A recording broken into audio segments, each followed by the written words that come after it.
dimanche, ça n'est pas. Voilà. Je suppose. On a suivi le débat hier. Ah bon, voilà, alors.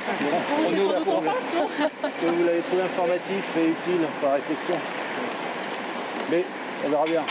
Disons que le projet économique, il fait un petit peu peur quand même. Hein. Ah ben c'est pas facile, c'est fait un peu peur, effectivement, hein. c'est raisonné, mais c'est ambitieux. Dernier tour de piste pour les soutiens de François Fillon. Dimanche dernier, leur candidat avait obtenu plus de 48% des suffrages dans le département.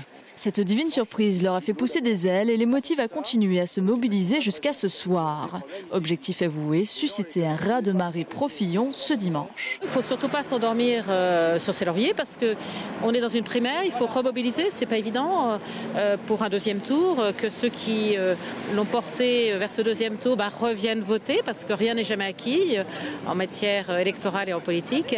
Et puis ceux qui peut-être n'avaient pas encore été totalement convaincus viennent l'accompagner pour qu'il soit fort demain pour emmener cette grande famille de la droite et du centre. Les juppéistes, quant à eux, étaient plus discrets et difficilement joignables. L'ancien favori des sondages totalise 27% des votes dans le département. Le clan Juppé dément un sauf qui peut et mise avant tout sur les annonces du débat télévisé d'hier.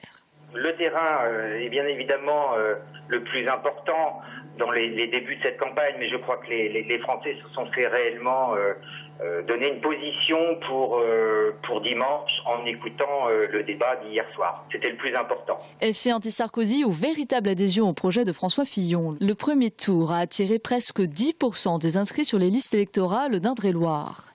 Chaque parti compte sur une grande mobilisation pour l'emporter dimanche prochain.